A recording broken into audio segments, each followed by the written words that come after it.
At the peak of its power, the Mongol Empire was capable of mobilizing an astonishing 300,000 soldiers. This formidable force succeeded in conquering vast territories, including China, Persia, Russia, and Eastern Europe, ultimately controlling around 22% of the world's land surface. No army could effectively resist them, and their campaigns resulted in the deaths of approximately 40 million people, equivalent to 11% of the global population at the time. Imagine that. 1 out of every 10 people on Earth perished due to the actions of a single empire. What's truly remarkable is that the Mongol Empire began its expansion as a tribe of nomads from the icy steppes of Mongolia. Their ambition led them to attempt the conquest of India, and what transpired during this endeavor represents one of history's most astonishing military failures. Despite launching multiple invasions armed with every conceivable advantage and the reputation of being the most feared military force known to humanity, the Mongols ultimately failed completely in India. The Mongols were invincible across vast areas, stretching from Korea to Poland, yet India proved to be their undoing. The manner in which this occurred is so unexpected and unusual that historians classify it as one of the great military mysteries of history. Interestingly, it was not Indian armies that repelled the Mongols, nor was it superior weaponry or battle tactics. Rather, the downfall stemmed from something far more surprising, something that would haunt the Mongol Empire and play a significant role in its eventual decline. To truly appreciate the magnitude of India's resistance, we must first understand the terrifying strength of the Mongol forces. Genghis Khan, one of history's most dreaded conquerors, amassed more territory under his rule than any empire before or after him. Even in his 60s, he personally led cavalry charges and executed enemies with his own hands. His relentless pursuit of power was legendary, as evidenced by his staggering harem of over 500 wives and concubines. Genetic studies indicate that approximately 16 million people today are direct descendants of Genghis Khan, around 0.5% of the current male population. But how did a simple nomadic tribe from the harsh terrain of Mongolia transform into a powerhouse that conquered most of the known world? More importantly, what caused their seemingly unstoppable momentum to falter in India? Let us delve into the extraordinary story of why the Mongols' conquest of India met with failure. To comprehend India's resilience, we must first grasp what made the Mongols so formidable elsewhere. Genghis Khan, originally named Temujin, was born around 1162 in one of the most inhospitable environments on Earth, in the Mongolian steppes. Temperatures could plunge to -40 degrees Celsius, and vegetation was scarce. Life expectancy hovered around 30 years. After the poisoning of his father by a rival tribe, when Temujin was merely 9 years old, his family was ostracized and left to die in the wilderness. This harsh experience imparted an early lesson. In this world, one must dominate or perish. There is no middle ground. Young Temujin recognized a crucial truth. The Mongol tribes were perpetually racked by infighting, which undermined their strength in the face of growing empires. What if one individual could unite these fiercely independent tribes? Employing brilliant military strategies, strategic marriages, and a ruthless approach to eliminating rivals, Temujin achieved precisely that. By 1206, he had united all the Mongol tribes under his command and was bestowed the title of Genghis Khan, meaning universal ruler. At 44 years old, he was considered elderly by medieval standards, yet he was just beginning his journey. However, it is essential to note that the Mongols were not merely savage warriors. They were military masterminds. Every Mongol warrior learned to ride before they could walk and practiced archery from horseback as children.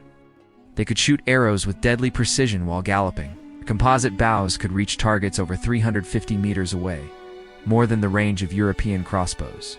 Each warrior managed 5 horses, enabling them to cover 100 kilometers a day, faster than any army in history. They adopted siege weaponry from China, military engineering techniques from Persia, and integrated effective tactics from every adversary they encountered. But perhaps their most potent weapon was psychological warfare. They spread terror systematically. When the Mongols captured a city, they would often execute the entire population, men, women, children, and even animals, only to construct grotesque pyramids from the skulls of the slain. News would travel swiftly to neighboring cities, surrender or face annihilation. Most cities opted for surrender. This unapologetic approach, marked by meticulous execution, rendered their conquests nearly unstoppable. Between 1206 and 1227, Genghis Khan's Mongol forces conquered more land than the Romans did over 400 years, claiming northern China, Central Asia, Persia, and advancing into Europe. The accounts are staggering. In the Persian city of Nishapur, home to 1.7 million people, every inhabitant was killed, necessitating 12 days to account for the corpses. Baghdad, the crown jewel of the Islamic world and host of the largest library on earth, was left in ruins.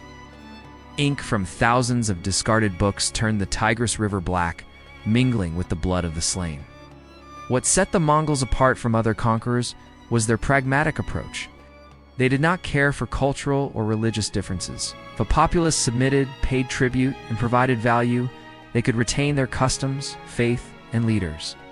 The Mongols simply demanded obedience and revenue, established the largest free trade zone in history, allowing the Silk Road to thrive under their protection. Technologies, ideas, and goods flowed between East and West as never before, leading to what can be seen as one of history's first globalized economies. Through these new links, the Mongols grew increasingly formidable, acquiring knowledge of gunpowder from the Chinese, siege strategies from Muslims, and administrative methods from Persians. Each conquered territory made them a greater threat. By the time of Genghis Khan's death in 1227, reportedly from injuries sustained in a horsefall, though some suggest assassination, the Mongol Empire had become the largest contiguous land empire in history. But Genghis Khan's successors were even more ambitious as they aimed to conquer the entire world, which inevitably meant setting their sights on India. This is where the narrative grows increasingly captivating. In the 13th century, India was fabulously wealthy, and the Delhi Sultanate controlled lucrative trade routes worth billions in today's currency. The Mongols were acutely aware of this and coveted the wealth.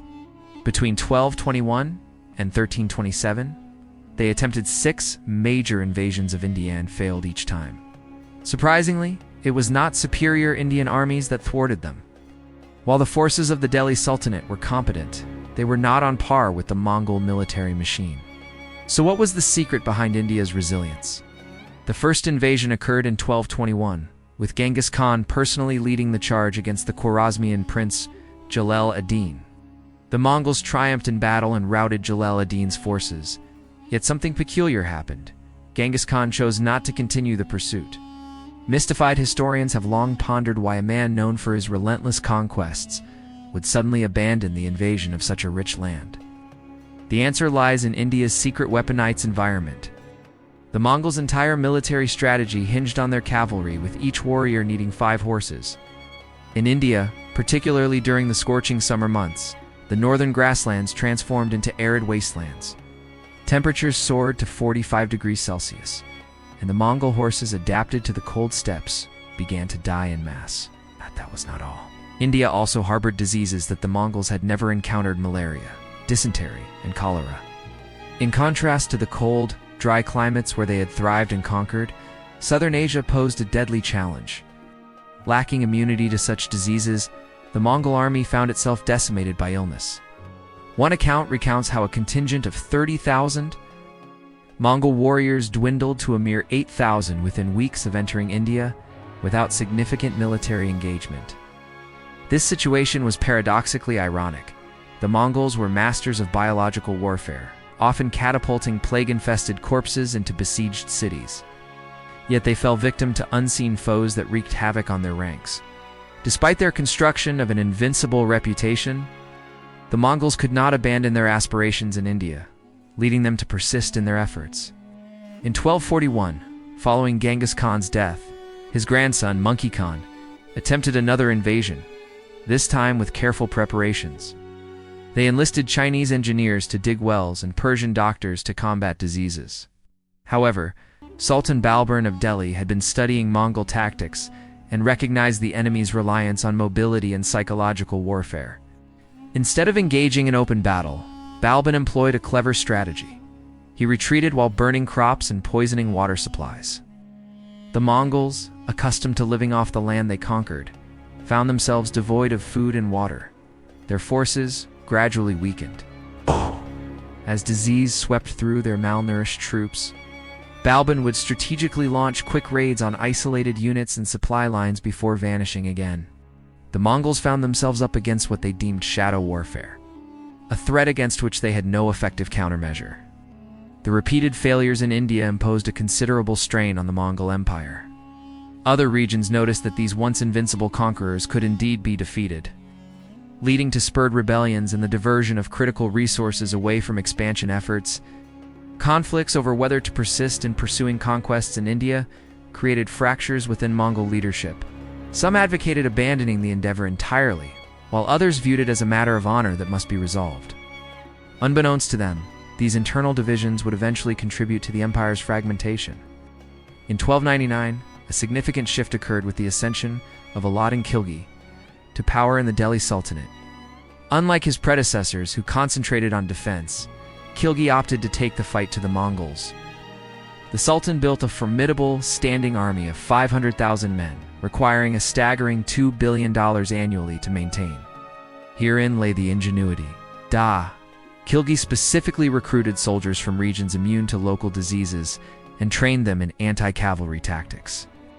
When the Mongols invaded India once more in 1306, this time led by Chagatai Khan with an army of 120,000 warriors, they expected the usual sequence: initial triumphs, followed by gradual weakening and retreat. However, Khilji executed a groundbreaking strategy.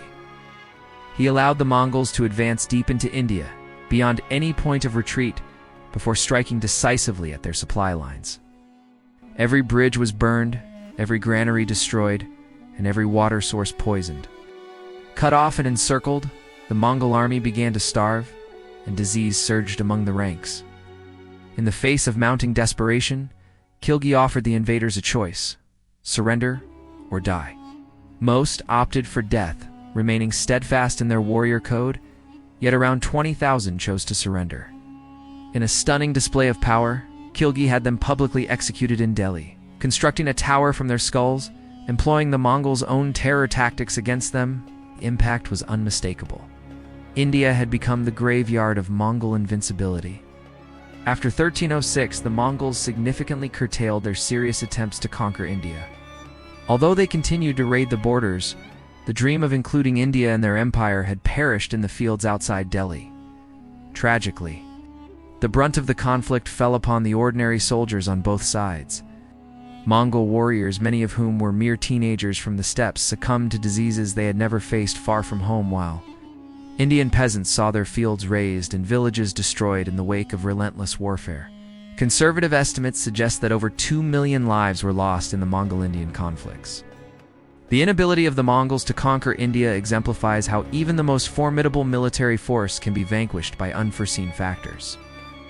Reports from the later period indicate that the Mongol leadership shifted from perceiving India as a lucrative prize to viewing it as a cursed land that devoured armies. The psychological toll was tremendous, as the Mongols had built their identity on the notion of destined global dominance. India shattered that illusion. Within a generation following their last failed incursion, signs of disintegration appeared within the Mongol Empire as it splintered into separate khanates. The unity forged by Genghis Khan began to weaken, ultimately leading to the empire's decline. However, what often goes unmentioned is the significant impact of India's successful resistance on world history. Had the Mongols conquered the subcontinent, they would have controlled the entire Asian trade network, potentially stifling the wealth flowing to Europe through Italian merchants. So Renaissance might never have unfolded, and the European age of exploration could have been delayed for centuries, altering the course of modern history as we know it. All of this arose from the astute strategies of Indian rulers who learned to harness their environment effectively, and from the microscopic pathogens that brought the mighty Mongols to their knees. While the Mongols' failure in India is indeed fascinating, I would argue that it does not rank as the most devastating military failure in history. For that title, you would want to explore the harrowing tale of Napoleon's Grande Armée, which suffered catastrophic losses of its 600,000 finest soldiers, reduced to a mere 20,000 starving survivors amid a brutal Russian winter. The truth of those events in the frozen wastelands is even more terrifying than the history books convey. Thank you for watching. I hope you found this narrative engaging, and I look forward to presenting more stories to you in the next video. Cheers! Subscribe to our channel and press the bell icon to support our work and never miss an upload. Like this video, drop a comment, and share it with others to show your support and help us grow this historical community.